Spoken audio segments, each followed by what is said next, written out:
All right, sports fans, how's everybody out there doing? William Martin coming at you one more time here on YouTube with another edition of the 300 Pounds of Sports Knowledge Podcast. Generally, the end of the regular season in college football is reserved for the bigger and more historic rivalry games. You think about Michigan, Ohio State, Alabama, Auburn, Army, Navy. These are just some of the games that fall into that category. And then there's Bedlam.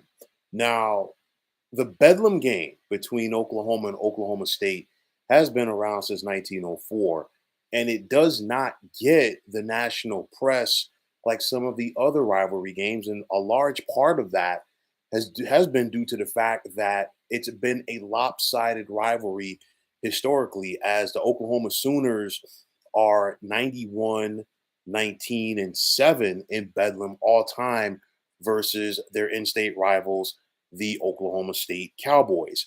But in recent years, the game has taken on more of a meaning, with the Cowboys being a perennial top 25 team under current head coach Mike Gundy. And in some cases, the contest between Oklahoma and Oklahoma State has gone a long way in determining who is going to win the Big 12 conference. But all of that is going to be moot in a matter of months, as this time next year, Oklahoma will be a member of the Southeastern Conference. And with the Sooners set to go to the SEC, it does not appear that Gundy nor Oklahoma State have any desire to keep the rivalry with Oklahoma going, which would be a shame, as this is another huge blow to college football. And I say that because, of course, this week the Big 12 had their media days. And, Gundy was quoted by ESPN.com saying, in Bedlam, in football, rather, excuse me, Bedlam is history, in my opinion. OU chose to go to the SEC. When they did, they took Bedlam with them. Oklahoma athletic director Joe Castiglione is a friend of mine, but when he and their president decided to go to the SEC, they took Bedlam with them. Do I like it? No. I like tradition. End quote. Now, I said that it would be a blow for college football due to the fact, and I'm not the only one that feels like this. Rivalries are what define sports, regardless of the sport. It's all about the rivalries. And, it may not seem like a lot to people on the national stage, but that Oklahoma State rivalry is big within that state. You think about, just switching gears a little bit, but you think about the rivalry between Texas and Texas A&M on the gridiron, which had to be put on the shelf when A&M left the Big 12 about a little bit more than 10 years ago in favor of the SEC.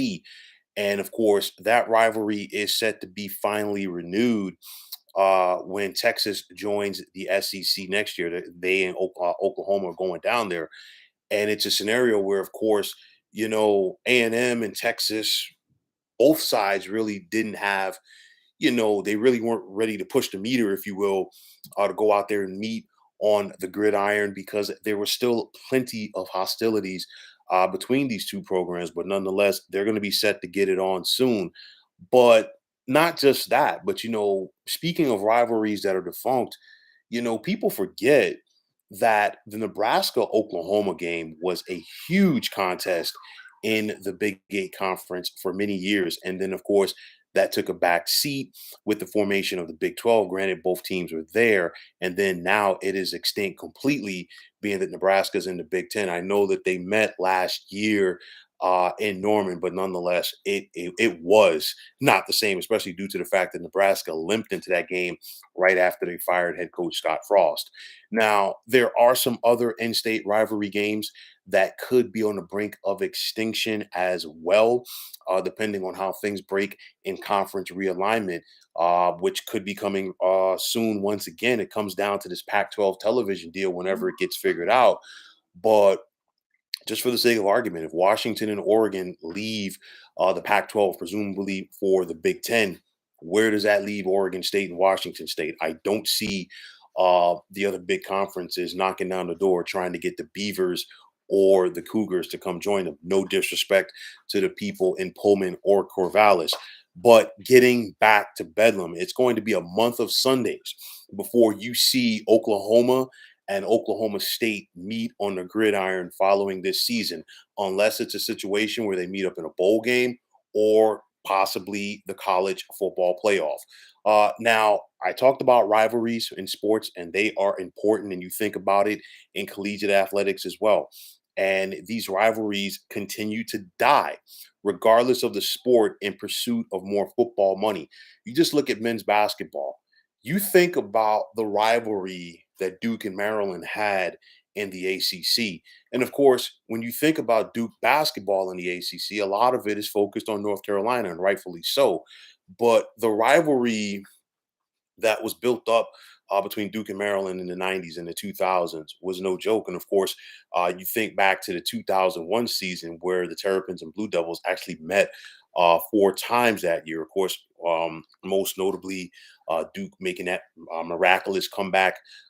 At Maryland, they met and Duke won on a buzzer beater in the ACC tournament, and then of course they met in the Final Four as well. You think about Syracuse, Georgetown, which was a huge rivalry in men's basketball in the old Big East Conference.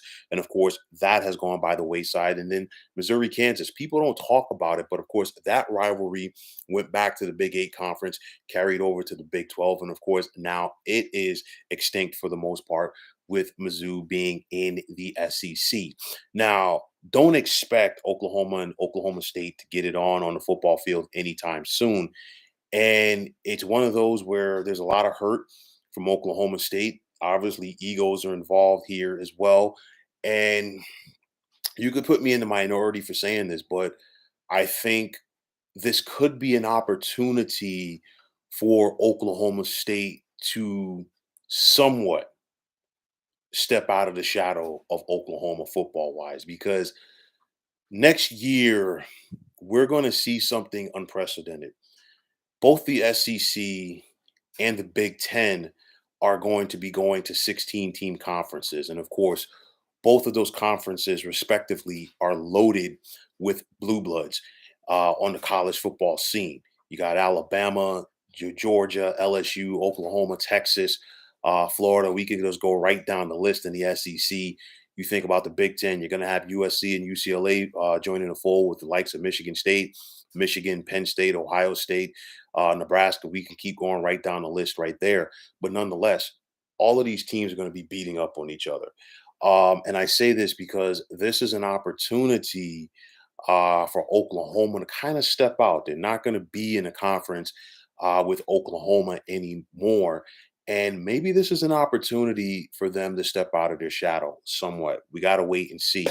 But nonetheless, you felt the pain of Mike Gundy. You felt the hurt of Mike Gundy at the Big 12 media days, because think about it. Aside from coaching at Oklahoma State for so many years, he also was a starting quarterback there for the Cowboys in the late 80s as well. So he knows all about that rivalry, even though, Oklahoma State over the years has not had that much success versus their in state rival from Norman. But nonetheless, Bedlam is on the brink of extinction. I don't see it coming back. It's another bad blow for college football in the race for money. Rivalries, tradition, you name it, it's a thing of the past. And the chase for the dollar is there, the chase for the big bucks, so the playoff are there as well. And it's just unfortunate that, you know what, after this year, Bedlam will be a thing of the past. So, folks, that is going to wrap it up. And as always, I want to take this time out to thank you for tuning into the 300 Pounds of Sports Knowledge podcast here on YouTube. I want to take this time out to thank all of you fine folks out there for tuning in. And if you have not already, please feel free to subscribe to this channel. Now, if you're on Twitter, please feel free to follow me at 300 Pounds of Sports. And like I always say, if you follow me, it'd be my pleasure to follow you right back. There's also the sports discussion group on Facebook at the Sports Depot 365. Now you can check it out. Drop a line and be a part of one of the better sports debating sites going on social media. So once again, fine folks, My name is William Martin, and I'm signing off.